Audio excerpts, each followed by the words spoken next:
Hello बच्चों, welcome to my channel study circle. आज इस वीडियो में हम पार्ट 2 लाख की चूड़ियों का बचा हुआ पार्ट समझेंगे। और जिसने भी इसका पहला हिस्सा या पहला पार्ट नहीं समझा है उसकी लिंक मेरे चैनल के डिस्क्रिप्शन बॉक्स में आपको मिल जाएगी। ठीक है, तो चलो स्टार्ट करते हैं। कभी कभी बदलू मेरी अच्छी खासी खातिर भी करता था। जिन दिनों उसकी गाय के दूध होता वह सदा मेरे लिए मलाई बचा कर रखता, और आम की फसल में तो मैं रोज ही उसके यहाँ से 2-4 आम खा जाता।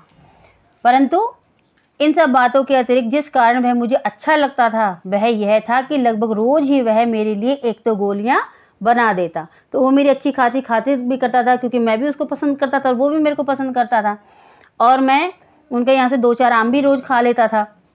बट मुझे उसकी एक बात बहुत अच्छी लगती थी। लेखक बताते कि वो मेरे को 1-2 गोलियां रोज ही बनाकर देता था। आगे चलते हैं। मैं बहुधा हर गर्मी की छुट्टी में अपने मामा के यहाँ चला जाता और 1-आध महीने वहां रहकर स्कूल खुलने के समय तक वापस आ जाता।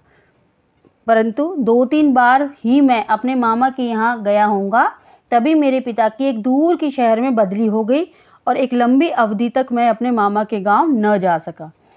तब लगभग 8-10 वर्षों के बाद जब मैं वहां गया तो इतना बड़ा हो गया था कि लाख की गोलियों में रुचि मेरी नहीं रह गई थी। अतः गांव में होते हुए भी कई दिनों तक मुझे बदलू का ध्यान न आया। इस बीच मैंने देखा कि गांव में लगभग सभी स्त्रियां कांच की चूड़ियां पहने हैं। विरले ही हाथों में मैंने लाख की चूड़ियां देखी।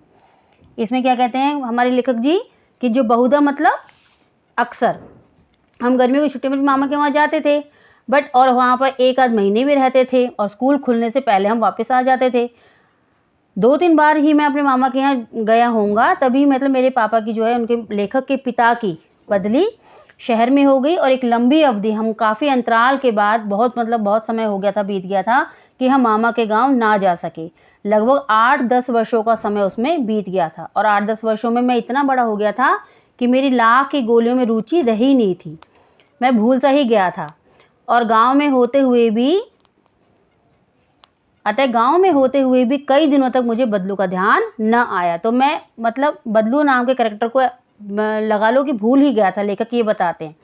इस बीच मैंने देखा कि गांव में लोगों सभी स्त्रियां कांच की चूड़ियां पहने हुए हैं, तो सभी के हाथों में मैंने कांच की चूड़ियां देखी। विरले मतलब होता है कम से कम, मतलब बहुत ही कम हाथों में मैंने लाख की चूड़ियां देखी थी।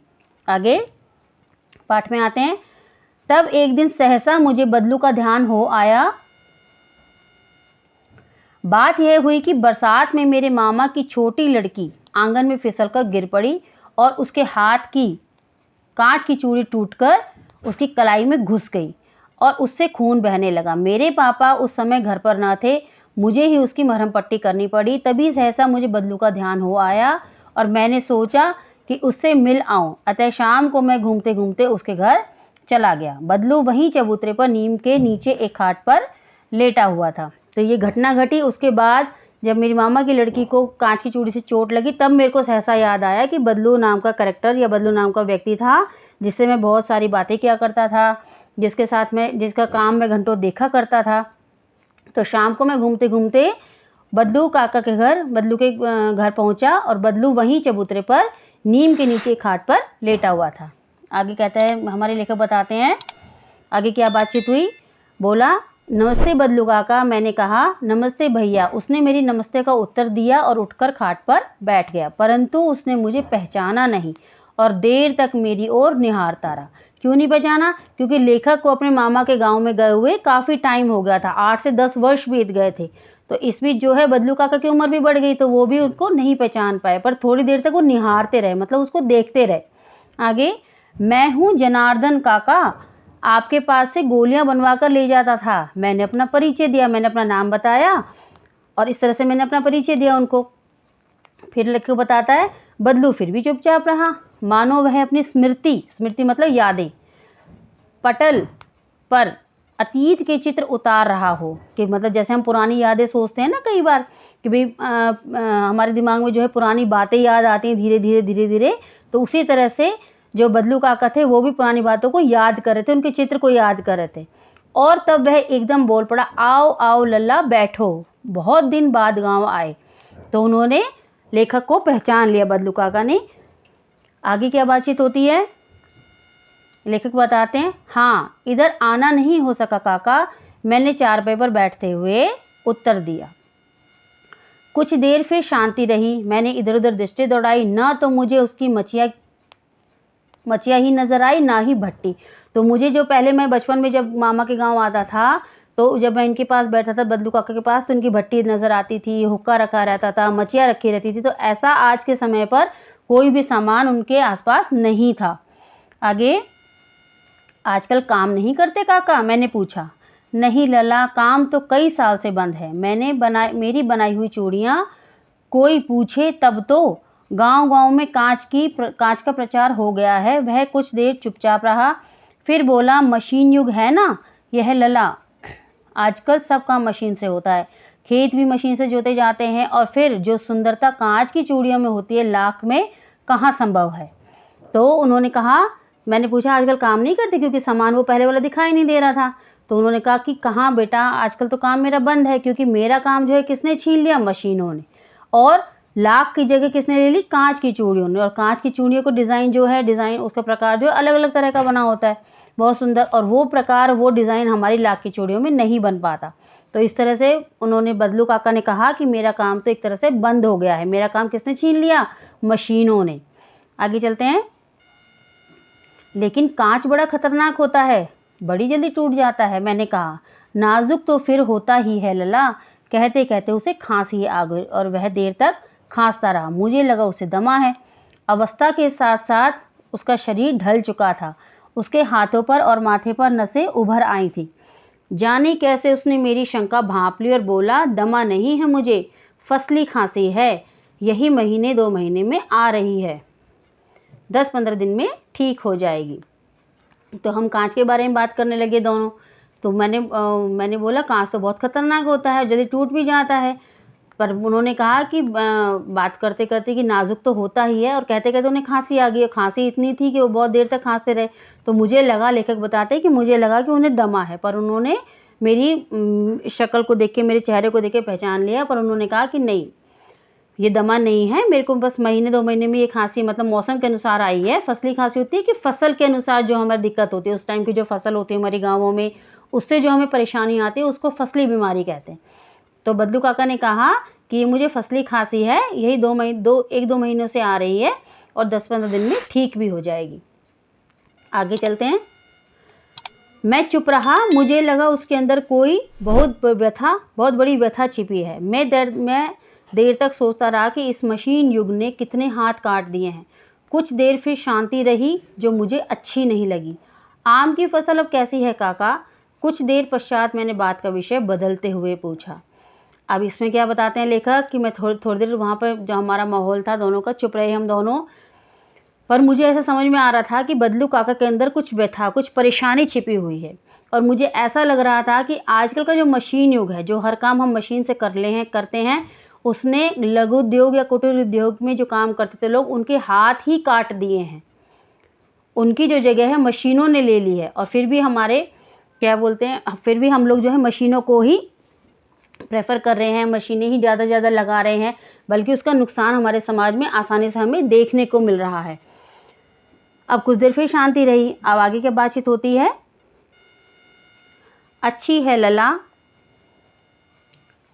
बहुत अच्छी है, उसने लहक कर उत्तर दिया और अंदर अपनी बेटी को आवाज़ दी, अरे रज्जो, लला के लिए आम तो ले आ। फिर मेरी ओर मुखातिब होकर बोला, माफ़ करना लला, मुझे तुम्हें आम खिलाना भूल गया था। नहीं नहीं काका, आम तो इस साल बहुत खाए हैं। वाह वाह, बिना आम खिलाए कैसे जाने दूंगा तुमको। आगे, मैं चुप हो गया। मुझे वे दिन याद हो आए जब वह मेरे लिए मलाई बचा कर रखता था। गाय तो अच्छी है ना काका, मैंने पूछा। गाय कहाँ है लला, 2 साल हुई बेच दी, कहाँ से खिलाता। इतने में रज्जो, उसकी बेटी, अंदर से एक डलिया के ढेर से आम ले आई। डलिया मतलब होता टोकरी जिसमें हम लोग सामान रखते हैं, फ्रूट्स वगैरह रखते हैं, उसको डलिया कहते हैं। यह तो बहुत है काका, इतने कहाँ खा पाऊंगा, मैंने कहा। वाह वाह, वह हंस पड़ा। शहरी ठहरे ना, शहरी ठहरे मतलब शहर में रहने वाले। मैं तुम्हारी उम्र का था तो इसके 4 गुने आम एक बखत में खा जाता था। 4 गुने मतलब 4 गुना, और बखत मतलब एक समय में। तो बदलू काका बोलते हैं कि जब मैं तुम्हारी उम्र का था तो एक ही समय में इससे 4 गुना आम फटाफट खा लेता था। आगे, आप लोगों की बात और है, मैंने उत्तर दिया। अच्छा बेटी, लला को 4-5 आम छांट कर दो, सिंदूरी वाले देना। देखो लला कैसे हैं, इसी साल यह पेड़ तैयार हुआ है।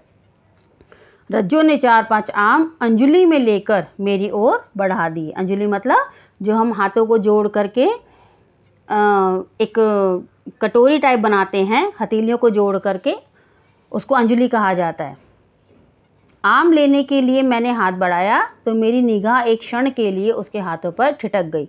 गोरी गोरी कलाइयों पर लाख की चूड़ियां बहुत ही फब रही थी।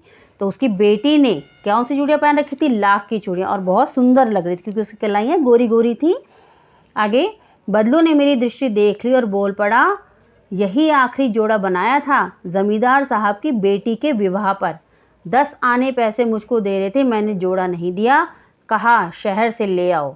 मैंने आम ले लिए और खाकर थोड़ी देर पश्चात चला आया। मुझे प्रसन्नता हुई कि बदलू ने हार कर भी हार नहीं मानी थी। उसका व्यक्तित्व कांच की चूड़ियों जैसा न था कि आसानी से टूट जाए। क्यों? लेखक ये कहता है, इसका मतलब यह है कि लेखक ये बताना चाहता है कि जब पहले शादी ब्याह होते थे तो वो अपनी लाख की चूड़ियों का दाम जरा भी नहीं घटाता था, और वही उसूल उसने आज भी बना के रखा है।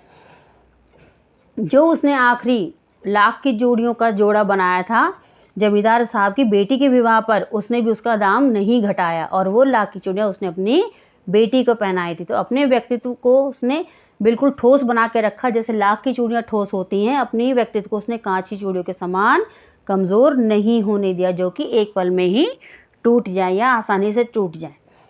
तो बच्चों, यहीं पर हमारा पाठ समाप्त होता है। पाठ का नाम था लाख की चूड़ियां और जिनके लेखक थे कामता नाथ। तो हमने इस वीडियो में पार्ट 2 लाख की चूड़ियों की एक्सप्लेनेशन समाप्त कर दी है, और नेक्स्ट वीडियो में हम इस पाठ के शब्दार्थ को देखेंगे और प्रश्नोत्तर की चर्चा करेंगे। तो मिलते हैं अपनी नेक्स्ट वीडियो में, तब तक के लिए बाय एंड टेक केयर।